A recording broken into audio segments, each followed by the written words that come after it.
Hey everyone, this is Kita. Welcome you all to my channel. ইংরেজিতে কথা বলা শিখতে হলে সবসময় যে আমাদেরকে ইংরেজি গ্রামার জানতে হবে, ইংরেজি গ্রামার পড়তে হবে এরকম একদমই নয়। সবসময় ইংরেজি গ্রামার জানাটা এতটাও প্রয়োজন নয়। গ্রামার ছাড়াও আমরা কিন্তু একটু অন্যরকমভাবে ইংলিশ চাইলে শিখতে পারি। এবং তার জন্য আমাদেরকে কিছু ট্রিক শিখতে হবে, কিছু ট্রিক জানতে হবে। এই ট্রিকগুলি যদি আমরা জানি তাহলে দেখবে খুব অল্প সময়ের মধ্যেই ইংরেজিটা আমাদের কাছে একেবারে সহজ হয়ে পড়েছে। তাহলে সেই ট্রিকগুলি আসলে কি? দেখো, আজকের ক্লাসে আমি তোমাদেরকে এমন কিছু বাংলা বাক্যকে বাংলা থেকে ইংলিশে ট্রান্সলেট করে দেখাবো, সেখানে কোনো গ্রামাটিক্যাল রুল সম্পর্কে আমি কথা একদমই বলবো না।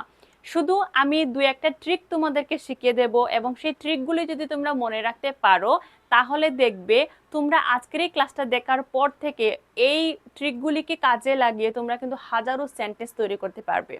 তাহলে কি সেই ট্রিকটা? দেখো, অলরেডি তোমরা দেখেই ফেলেছো যে আমি বোর্ডে অনেকগুলো সেন্টেন্স লিখে রেখেছি।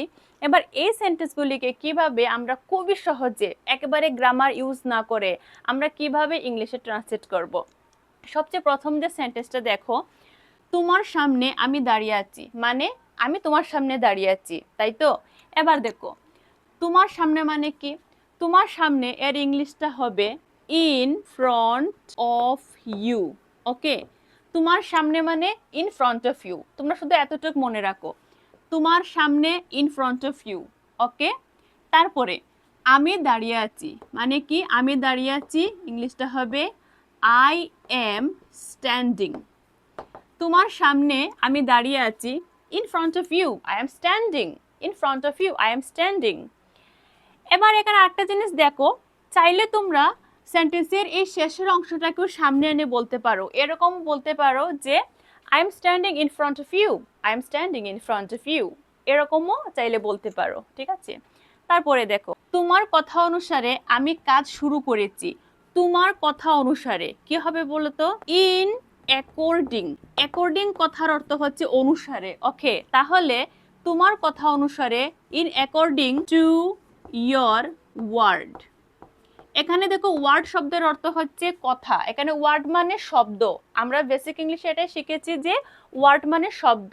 বাট এই সেন্টেন্সে যখন আমি in according to your word বলেছি, এখানে ওয়ার্ড কথার অর্থ হচ্ছে কথা। ওকে, তো তোমার কথা অনুসারে in according to your word আমি কাজ শুরু করেছি। কি হবে? I started working. ওকে, তোমার কথা অনুসারে আমি কাজ শুরু করেছি, এর ইংলিশটা হবে in according to your word I started working. In according to your word I started working. এরকম একটু ফ্লুয়েন্সি দিয়ে আমার সঙ্গে বলার চেষ্টা করো, in according to your word I started working. Okay, তোমার কথা অনুসারে আমি কাজ শুরু করেছি, in according to your word I started working. Right? চলো এবার পরেরটা দেখি। বৃষ্টি হওয়া সত্ত্বেও সে বাইরে গিয়েছিল। সে বাইরে গিয়েছিল এ সম্পর্কে পরে ভাববো কিভাবে ইংলিশে ট্রান্সলেট করব। প্রথমে তোমরা শুধু এতটুক ভাবো যে বৃষ্টি হওয়া সত্ত্বেও এর ইংলিশটা কি? সত্ত্বেও এর ইংলিশটা হচ্ছে ইন স্পাইট অফ।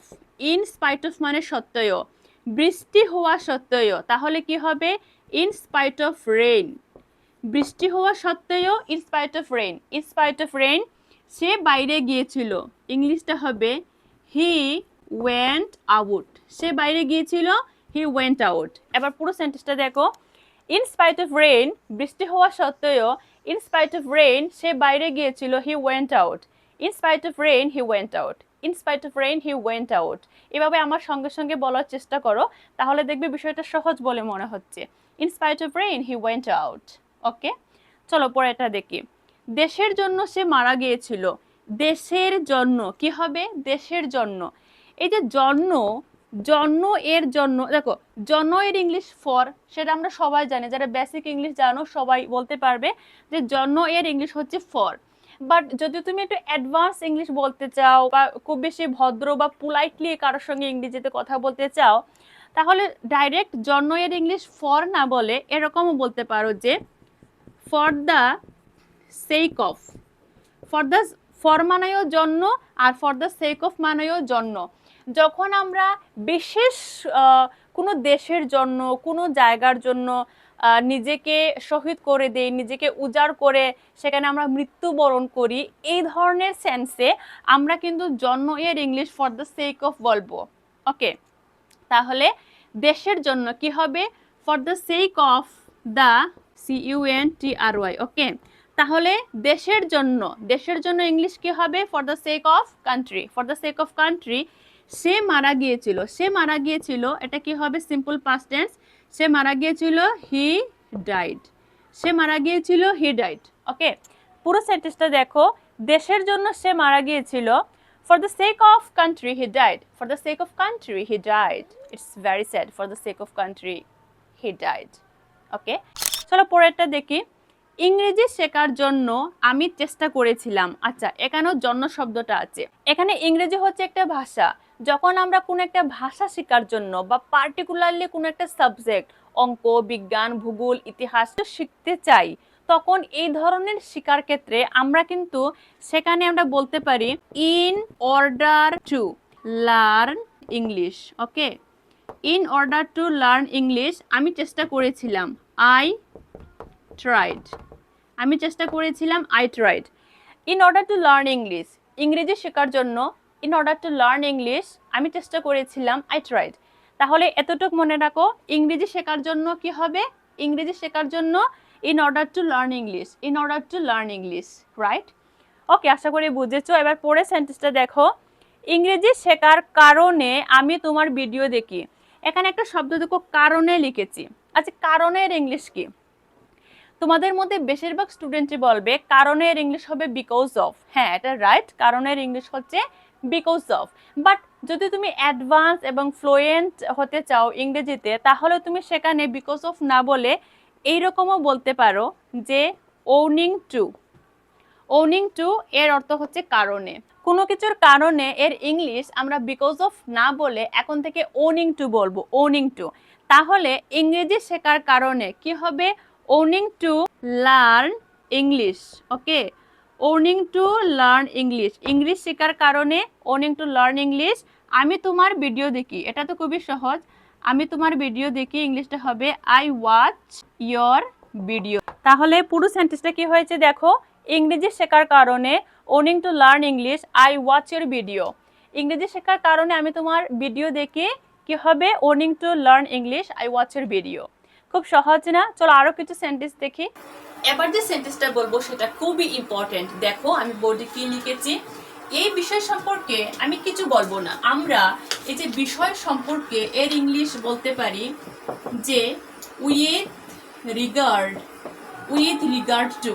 এই বিষয় সম্পর্কে এর ইংলিশটা হচ্ছে উইথ রিগার্ড টু। এই বিষয় সম্পর্কে, তাহলে এর ইংলিশ কি হবে? With regard to this subject. Okay, I won't say anything, আমি কিছু বলবো না, আই ওন্ট সে এনিথিং। এখানে অনেকে ওন্ট যারা বুঝবে না তাদেরকে বলে দিচ্ছি, ওন্ট মানে হচ্ছে উইল নট। উইল নট এর কন্ট্রাকশন বা সংক্ষেপ ফর্মটা হচ্ছে ওন্ট। এবার পুরো সেন্টেন্সটা দেখো। With regard to this subject I won't say anything. With regard to this subject I won't say anything.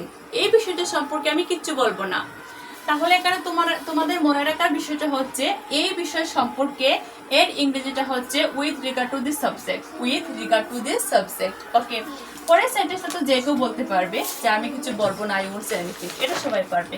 খালি এতটুকু মনে রাখো যে এই বিষয় সম্পর্কে এর ইংরেজিটা হচ্ছে with regard to, with regard to বা with regard to this subject. Okay, চলো পরের সেন্টেন্সটা দেখি। তার হাতে বইয়ের পরিবর্তে মদের বোতল ছিল। যে বাচ্চাটার হাতে বই থাকা উচিত সেখানে বইয়ের জায়গায় তার হাতে মদের বোতল, যেটা বর্তমানকালে দেখা যাচ্ছে। বাচ্চারা পড়াশোনার দিকে ততটা মন নেই, তারা নেশা, মদ, ড্রাগস এগুলোর দিকে বেশি নজর। আচ্ছা চলো, এবার তার হাতে বইয়ের পরিবর্তে, পরিবর্তে না লিখে আমরা জায়গায়ও বলতে পারি। যেমন ধরো পুরো সেন্টেন্সটা দেখো, তার হাতে বইয়ের জায়গায় মদের বোতল ছিল। তাহলে এই যে বইয়ের পরিবর্তে বা বইয়ের জায়গায় এর ইংলিশটা হবে in the place of. In the place of এই জায়গাটাকে মনে রাখবে। কোনো কিছুর পরিবর্তে বা কোনো কিছুর জায়গায় এর ইংলিশটা হবে ইন দ্য প্লেস অফ কি? বইয়ের পরিবর্তে, তাহলে বুক হবে। In the place of book তার হাতে মদের বোতল ছিল, কি হবে? He had a bottle of wine. Okay, wine মানে হচ্ছে মদ। তাহলে পুরো সেন্টেন্সটা দেখো, in the place of book he had a bottle of wine. তার হাতে বইয়ের পরিবর্তে মদের বোতল ছিল। ইন দ্য প্লেস অফ, এই জায়গাটাকে বেশি মনে রাখবে। In the place of book, বইয়ের পরিবর্তে, in the place of book, বইয়ের পরিবর্তে he had a bottle of wine, তার হাতে মদের বোতল ছিল। তাহলে আজকের ক্লাসে আমরা অনেকগুলি অ্যাডভান্স লেভেলের কিছু ফ্রেজ শিখে নিলাম। এই যে বলছি in front of, in according two, with regard two, in the place of, এগুলি কি, এগুলো হচ্ছে এক একটা ফ্রেজ। আর যদি তোমার ইংরেজি ভাষাটাকে অনেক বেশি পোলাইট, অনেক বেশি ভদ্রভাবে আর খুবই ফ্লুয়েন্টলি কথা বলতে চাও, তাহলে ইংলিশ ফ্রেজ জানা খুবই ইম্পর্টেন্ট। ওকে, তো যদি আজকের এই ক্লাসটি তোমাদের উপকারে আসে, অবশ্যই ভিডিওটাকে একটা লাইক করবে। চ্যানেলে প্রথমবার হয়ে থাকলে এখনই চ্যানেলটাকে সাবস্ক্রাইব করে নাও to get more and more information from my channel. Thank you very much.